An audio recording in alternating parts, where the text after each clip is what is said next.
de imprensa sobre o Conselho Nacional da Amazônia Legal. Acompanhe ao vivo aqui com a gente. Embaixadores no dia de amanhã. Presidente, boa tarde. Eu gostaria de saber, inicialmente, qual foi esse plano estratégico, o plano estratégico que foi passado para a gente, que seria traçado nessa reunião. E a ideia dessa viagem é justamente tentar mostrar que o Brasil está preservando o meio ambiente. Qual a ideia dessa viagem com os representantes aí das missões diplomáticas? Muito obrigado, Alessandro. Pô, tá alto esse troço aqui. Primeira coisa, né, a respeito do plano estratégico. Vamos lembrar que desde o começo, desde a primeira reunião, né, nós vínhamos montando, né, esse planejamento. Nós tivemos dificuldade esse ano por causa da questão da pandemia, muita reunião virtual, não é? Sem as reuniões presenciais, e para poder conseguir alinhar todas as políticas públicas dos diferentes ministérios, não é, voltadas para a Amazônia. Então, como é que nós definimos isso agora? Então, nós temos 3 grandes objetivos estratégicos gerais, não é, que são de proteção, preservação e desenvolvimento, não é, e um quarto objetivo que está ligado à área internacional, que é a questão da organização do Tratado de Cooperação Amazônica. Esses objetivos foram divididos em objetivos estratégicos setoriais. Então, o de preservação tem 3 setoriais, o de proteção tem 3, o de desenvolvimento tem 5.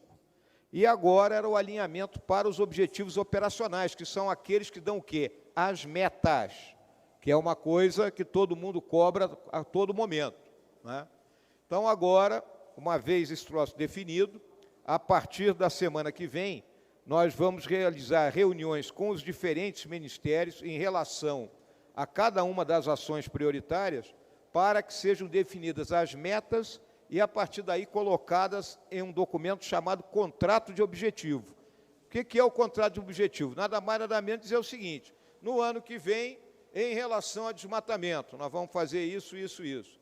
Em relação à regularização fundiária, nós vamos fazer isso, isso e isso. E isso será amplamente divulgado para que sejamos cobrados, não é, caso a gente não consiga cumprir aquilo que nós estamos propondo. Em relação à viagem, a viagem não é uma viagem, como já foi dito aí por alguns formadores de opinião, para inglês ver. Não. Eu vou mostrar aquilo que não está bom, né, e como eu não posso pousar em todos os lugares, nós vamos sobrevoar a região da BR-163, onde nós sabemos que existem cicatrizes de queimada, existem áreas de desmatamento, existem áreas de garimpo ilegal. Nós vamos passar por cima desses locais, sobrevoar, de modo que os embaixadores vejam, né, o que está acontecendo. E, a partir dali, nós vamos mostrar também um aspecto da Amazônia, vamos dizer assim, consolidada no entorno da região de Manaus, e chegando, finalmente, na Amazônia profunda, lá no noroeste do Amazonas, na cabeça do cachorro, para que eles vejam, né, o estado que se encontra aquela área de selva, bem como o atendimento que é feito às populações indígenas, que é outra questão que suscita muita controvérsia. Ok, Alessandro? Veículo de comunicação CNN, jornalista Raquel Vargas, e o assunto é a Amazônia e as eleições americanas do senhor Baden. Boa tarde, vice-presidente. Aproveitando o gancho do que o senhor hoje falou hoje mais cedo, em relação às eleições norte-americanas, e que o senhor falou que, primeiramente, os Estados Unidos têm que resolver os problemas internos para depois falar sobre os nossos problemas. Como que o governo brasileiro pretende resolver o problema do desmatamento para evitar a fuga de investidores e, principalmente, de compradores estrangeiros, aqueles que compram os nossos produtos? Obrigada. Tudo bem. A questão do desmatamento, nós viemos travando um combate aí desde o mês de maio, né, quando começou a Operação Verde Brasil 2. Acredito que, ao chegar ao final desse ano, nós vamos ter uma ligeira melhora em relação ao ano passado, mesmo com esse recuo, né, esse dado negativo do mês de outubro, mas não é nada para ser comemorado, né? E a questão do desmatamento, ela não é a repressão pura e simples. Se nós não agirmos nos outros eixos, por isso que eu estou falando aqui dos contratos de objetivo, né? Tem que agir na regularização fundiária, tem que agir no pagamento dos créditos de carbono, tem que agir no pagamento de serviços ambientais. Então, todos esses eixos, eles têm que ser trabalhados, daí a necessidade da sinergia, e essa é a grande finalidade, não é, do Conselho, que se faça essa sinergia. Porque se nós não fizermos isso, nós vamos ficar naquilo que eu chamo eternamente do jogo de gato e rato. Para que vocês tenham uma ideia, né, e onde é que está a nossa grande preocupação, de 100% que foi desmatado aí agora, nesses últimos tempos, 45% estão em áreas consolidadas, em áreas onde já existem propriedades rurais estabelecidas. O que nós temos que verificar? Cruzar os dados com as autorizações de desmatamento das secretarias estaduais de meio ambiente para ver o que é legal e o que é ilegal, porque a Secretaria de Meio Ambiente só autoriza dentro, não é, daqueles 20% que o camarada pode desmatar. Então, nós temos que cruzar esse dado. Outros 30% são aqueles que realmente é um problema que nós temos, que são o desmatamento que ocorre em terras públicas, aquelas terras que não têm destinação nenhuma. Na Amazônia, hoje, nós temos 50 milhões de hectares de terras não destinadas. Então, nós temos que resolver esse problema, porque nem nós conseguimos vigiar isso permanentemente, nem ela está distribuída, o que acontece? Espaço vazio é ocupado, e aí ocorre a ilegalidade. Respondido? Veículo de comunicação TV Globo, jornalista Vladimir Neto, e o assunto ligado à Amazônia. Como vai, presidente? Muito obrigado por nos atender. Eu queria falar um pouco de números, queria que o senhor adiantasse, tentar arrancar aí do senhor um pouquinho eu vou tirar aqui um pouquinho, das metas para o desmatamento, porque, pelos últimos números, né, nós estamos tendo o pior outubro da história, né, da série histórica, em termos de desmatamento. Queimadas, do período de 1º de janeiro a 31 de outubro, nós anotamos 93.356 focos de incêndio, né, de calor. Isso é mais do que todos os anos passados também. Então, eu queria saber qual é a meta que o senhor trabalha para redução. O senhor chegou a falar numa entrevista em 4.000 quilômetros, né? Queria saber se é esse tipo de meta. Queria que o senhor adiantasse um pouco quais são as ações imediatas para conter, não só nesses próximos meses, mas também no começo do ano que vem. Ok, Vladimir. Então, mais uma vez tocando, as metas elas vão ser efetivamente definidas após essa reunião de contrato e objetivo. Agora seria, vamos dizer assim, um chute meu falar qualquer coisa. Os 4.000 que eu citei outro dia, que foi o menor que nós tivemos em anos, né, que foi aí, eu acho que agora 2016, foi o menor número de um ano, né, seria o que nós chegássemos ao final aí de 2022 nesse índice, né, uma vez que nós estamos tendo aí uma média anual de 10.000, 11.000 quilômetros quadrados sendo desmatados. Então, a gente cair isso para 4.000 é um dado factível, mas eu prefiro esperar, não é, a reunião do contrato e objetivo, quando todos os vetores serão colocados, e a partir daí a gente dizer algo que nós vamos cumprir, e não ficar, né, para inglês ver. Entendeu, Vladimir?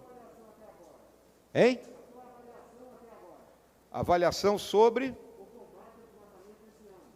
Olha, eu acho que o desmatamento ele teve um avanço de uma área muito... eu não estou com um mapa aqui, né, senão eu te mostrava até um mapinha. Tá? Nós conseguimos ter êxito, por exemplo, ao longo do eixo da BR-163, tá? E da BR-158, tá? Olhando ali no Pará, mas não tivemos grande êxito numa área compreendida entre Altamira, ali ao sul do rio Amazonas, e a região de Senador Porfírio. Tá? Então, essa área houve um aumento, é a área vermelha para nós hoje, em termos de desmatamento. Então, nós vamos intensificar, não é, as nossas ações de fiscalização lá. Tá bem? E em relação à questão dos focos, né, é importante que vocês compreendam o seguinte: um foco de calor não significa uma queimada. Um foco de calor é qualquer ponto cuja temperatura esteja acima de 47 graus. Tá? Uma queimada, ela tem vários focos de calor. Então, como é que se analisa isso? A gente vê a persistência, aquilo que está há mais de 72 horas, mantendo aquele, vamos botar um arco, de queima, onde nós estamos combatendo. Para que tu tenha uma ideia, desde o início da operação, nós combatemos mais de 7.500 queimadas. Tá? Então, hein? Mas é aquela história, a turma lá é danada, né, cara? Então é um combate contra isso aí. Tá? O que eu quero deixar claro é que nós estamos fazendo a nossa parte. Porque muita gente pode pensar, não, o governo está de braço cruzado. Não, o governo não está de braço cruzado. Ô, Vladimir, a área é enorme. Quando você tem muita gente querendo cometer ilegalidade, é o seguinte, no estado do Rio de Janeiro, na cidade do Rio de Janeiro, o pessoal controla a bandidagem no morro? Imagina numa área de 5 milhões de quilômetros quadrados. Então, não basta a repressão pura e simples, eu estou me batendo exatamente isso aí. Nós temos que agir nas causas que levam a pessoa a tacar fogo naquele lugar, levam a pessoa a invadir uma área pública, eu tenho que combater essas causas. Senão, eu não vou vencer essa guerra. Veículo de comunicação G1, jornalista Pedro Henrique Gomes, e o assunto é Amazônia e fiscalização. Boa tarde, vice-presidente. Desde a última reunião do Conselho da Amazônia, por 2 vezes o Ministério do Meio Ambiente anunciou que iria paralisar as operações de combate ao desmatamento, à criminalidade ambiental, por conta de recursos.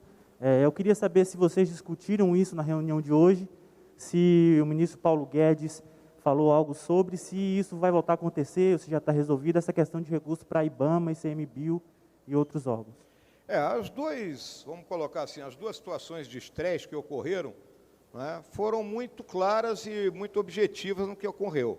Número 1, em determinado momento se buscou fazer um rearranjo de recursos, de transferência de recursos, né, para atender outras áreas prioritárias e, quando tem um recurso parado, se faz aquele rapa, e fizeram o rapa em cima de recursos do Ministério do Meio Ambiente. Foi aquele incidente ocorrido em agosto. Desde julho, na reunião que nós tivemos em julho, o ministro Ricardo Salles vinha alertando para o fato de que, vocês estão lembrados daquele recurso da Lava Jato. Aquele recurso da Lava Jato foi distribuído para os estados, mas ele entrou via Ministério. Ao entrar via Ministério, pela lei do teto de gasto, pela emenda constitucional do teto de gasto, ele impacta o teto do Ministério. Então, a discussão era com o Tesouro, para o Tesouro tirar isso fora. E foi o que aconteceu há 10 dias atrás e que levou a outro estresse, mas está tudo solucionado. Veículo de comunicação O Globo, jornalista Leandro Prazeres, e o assunto é Amazônia e queimada. Boa tarde, vice-presidente. Gostaria de perguntar o seguinte. A GLO ambiental foi implementada em 2019 e 2020 para reduzir o número de queimadas, desmatamento e outros ilícitos na região amazônica. Mesmo assim, como o colega Vladimir Neto mencionou, a Amazônia teve o maior número de queimadas nesse ano, desde 2010, e o desmatamento continua avançando. Minha pergunta para o senhor é a seguinte: como justificar a permanência dos militares diante de resultados numericamente tão ruins? E, se o senhor me permitir mais uma pergunta, o senhor disse mais cedo que os Estados Unidos teriam que primeiro fazer a parte deles para poder vir cobrar do Brasil. Diante desses números, eu gostaria de lhe perguntar se o Brasil está fazendo a sua parte na sua avaliação, considerando que o senhor é um homem extremamente pragmático, de missão. A missão que foi dada aos militares foi cumprida? Está sendo cumprida? Vamos lembrar o seguinte, né? A tarefa específica dos militares é propiciar apoio logístico e de segurança para que as equipes do prévio fogo, no caso de combate à queimada, e para que os fiscais de IBAMA e ICMBio, no caso de combate ao desmatamento, operem. Né? Essa é a tarefa. Né? Estamos fazendo isso ao mesmo tempo que estamos combatendo uma pandemia. Vamos lembrar que a gente tem uma pandemia ocorrendo aí. Né? Então, todas aquelas medidas de proteção, de precaução, que têm que ser tomadas, elas têm que ser tomadas em relação às forças de segurança também. Né? Então, existe uma série de nuances e de vetores. Né? Eu deixo muito claro, gostaria de dar um resultado melhor. Não logramos até o presente momento, mas vamos persistir. Porque é persistindo e com resiliência e agindo, né, em cima das causas, não única exclusivamente em cima dos efeitos, é que nós vamos atingir o nosso objetivo de o quê? Qual é o nosso objetivo? Que a lei seja respeitada. É a única coisa que nós queremos.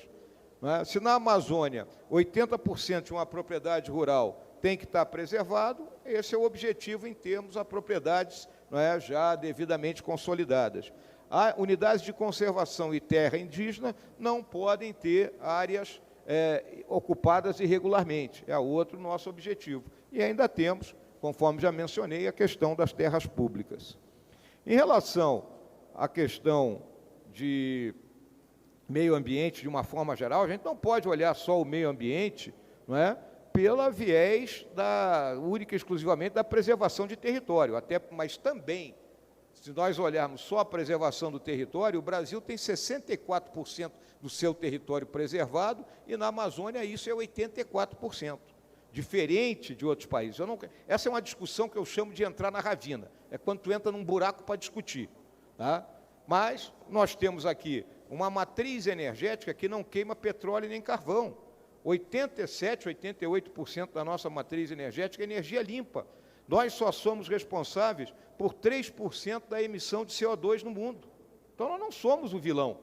Temos um problema? Temos um problema relativo à proteção e preservação da nossa floresta. Ok, mas os outros países também têm muita coisa ainda a ser cumprida, que estão todos esses itens estipulados no famoso Acordo de Paris.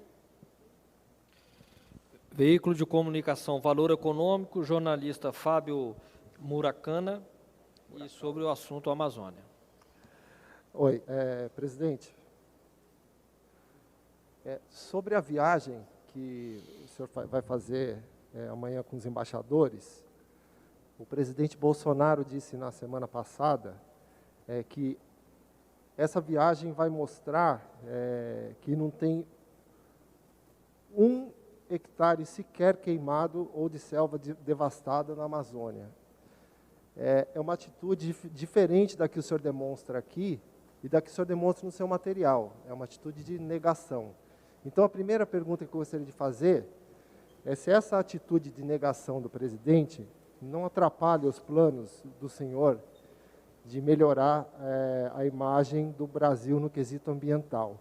E a segunda pergunta que eu queria fazer, se o senhor me permite, é se, no caso de uma eleição que é quase provável do Joe Biden nos Estados Unidos, se isso obrigaria o Brasil a uma mudança na política externa e na política ambiental.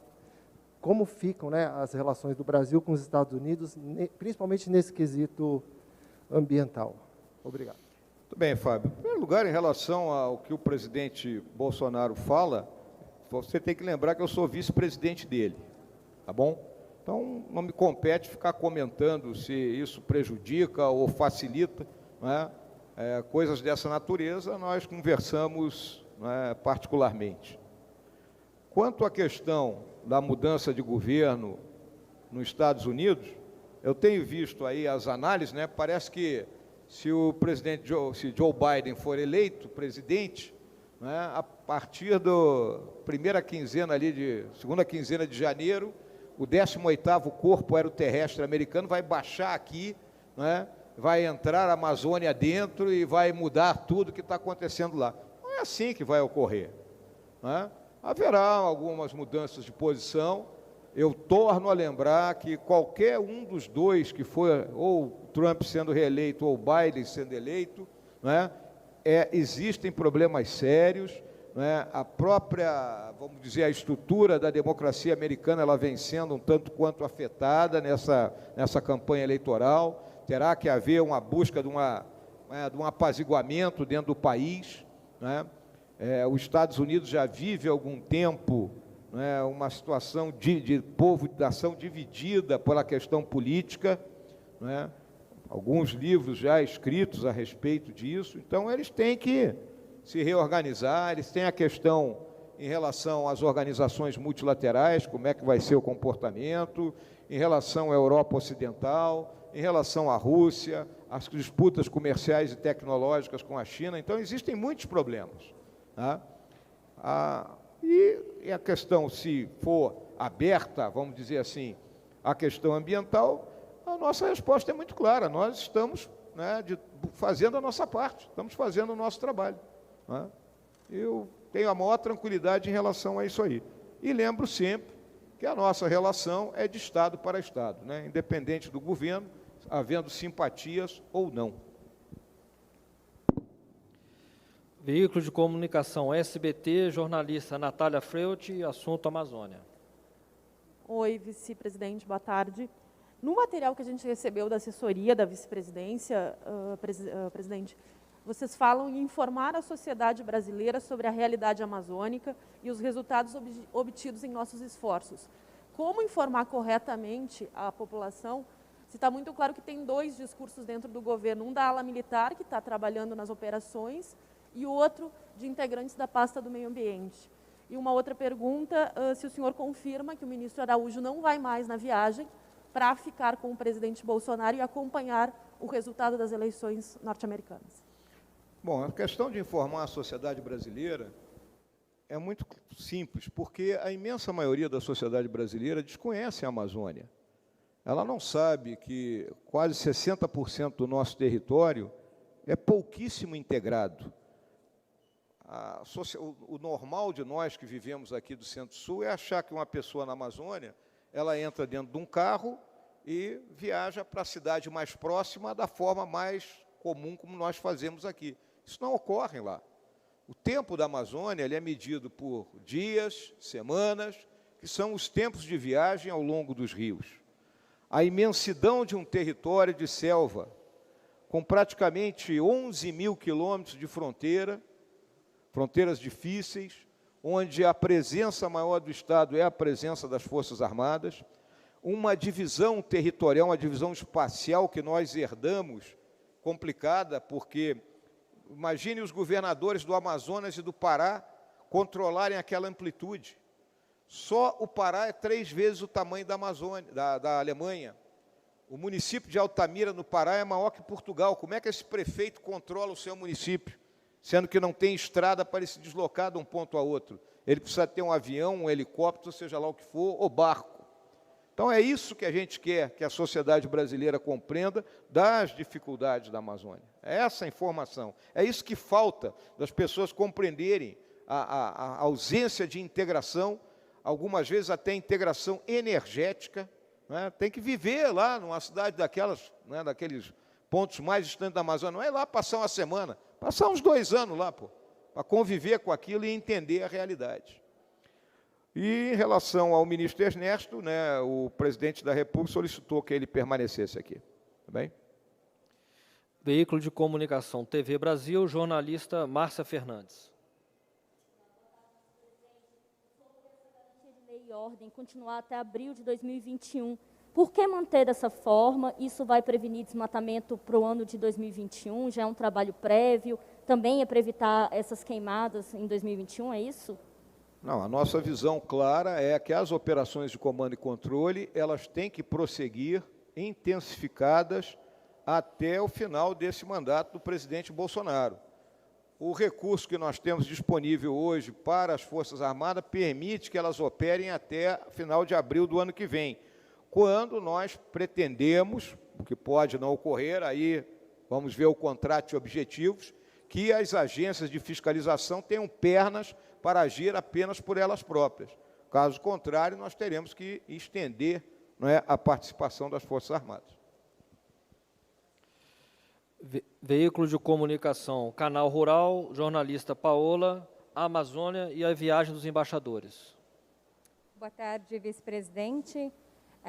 Sobre a Amazônia, eu gostaria de questionar a respeito da regularização fundiária, porque na última reunião, a ministra Tereza Cristina havia informado que poderiam ser feitos mutirões, já existe um projeto junto com o INCRA que está levando alguns técnicos até as propriedades rurais em estados do bioma da Amazônia, para fazer a captação de dados de alguns proprietários para fazer, de fato, todo esse processo da documentação. Então, eu gostaria de saber como que está o andamento disso. Será que vai ser possível bater aquela meta que o senhor já havia dito de 300 mil propriedades regularizadas até o próximo ano? E sobre a viagem com os embaixadores, eu gostaria de questionar, no segundo dia, vocês têm uma visita ao projeto integrado de colonização Bela Vista. Essa é a única marcação sobre o conhecimento das propriedades rurais no bioma da Amazônia, ou vocês também vão colocar esses embaixadores em contato com outros proprietários que têm propriedades com módulos maiores, que produzem monoculturas e outros produtos de exportação, por exemplo, que é o que é tão criticado, né, sobre a agricultura que estaria desmatando a Amazônia. Muito bem, obrigado aí pela pergunta, Paula. A questão da regularização fundiária, estamos com 2 áreas prioritárias, a ministra está ultimando aí o detalhamento junto com o pessoal do INCRA, ao que me consta é ali em Rondônia e no sul do Pará, são essas 2 áreas que serão trabalhadas.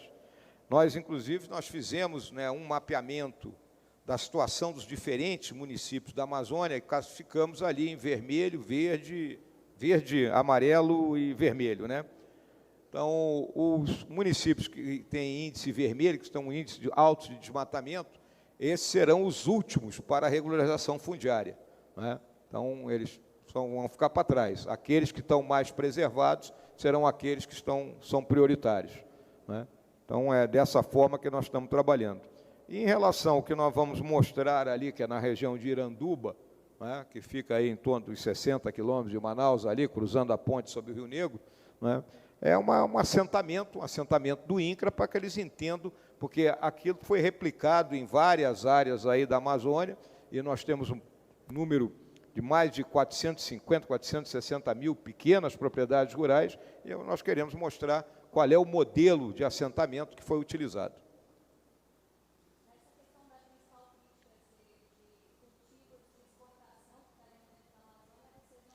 Não há tempo para abordar isso aí. Última pergunta, veículo de comunicação Folha de São Paulo e jornalista Vinícius Sassini. Boa tarde, vice-presidente. Eu queria voltar para a questão dos cenários, né, na eleição dos Estados Unidos, relacioná-la com o que o senhor está aqui falando com a gente, que é a política ambiental. Se o presidente Trump for reeleito, vai mudar alguma coisa da política ambiental brasileira? E, se Biden vencer a eleição, o senhor acha que a mudança necessária na política ambiental brasileira passa pelo afastamento do atual ministro do Meio Ambiente, já que existe uma ação civil pública, para citar um exemplo, que lista vários episódios de atuação contra o meio ambiente. Então, eu imagino que se houver uma mudança no eixo de poder nos Estados Unidos, o senhor acha que a atual política ambiental conduzida por este ministro pode continuar nessa mudança de eixo de poder, se isso acontecer? Vale também para a reeleição do Trump, se o senhor pensa que continua tudo como está ou não? Obrigado. Olha, Vinícius, a minha visão é o seguinte, eu não sou o ministro do Meio Ambiente, né? Então, o que eu coloco sempre aqui é o seguinte, o problema da Amazônia, a questão ambiental é um item, né?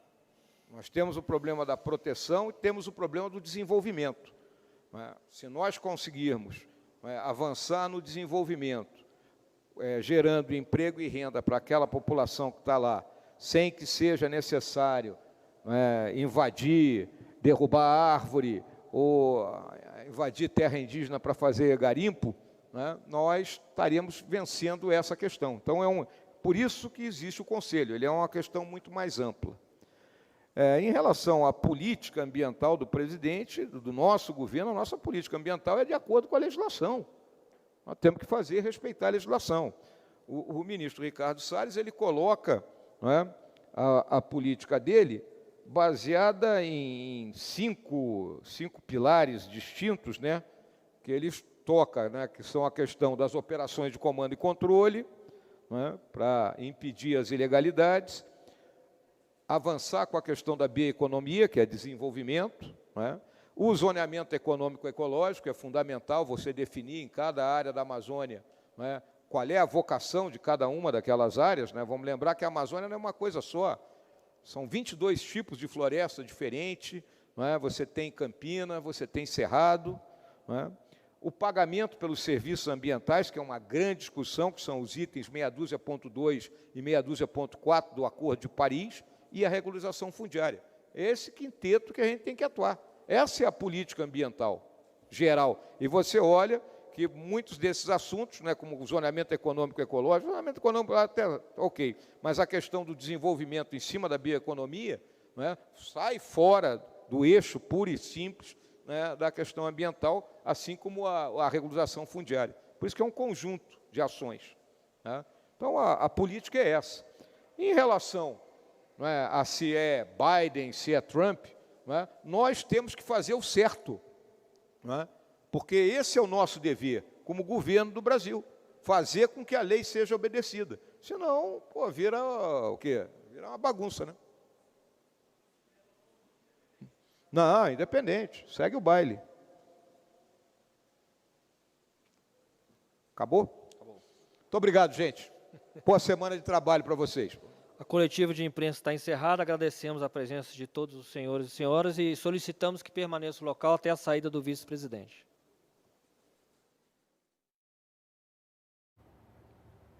Tá aí, nós acompanhamos ao vivo, direto do Ministério das Relações Exteriores,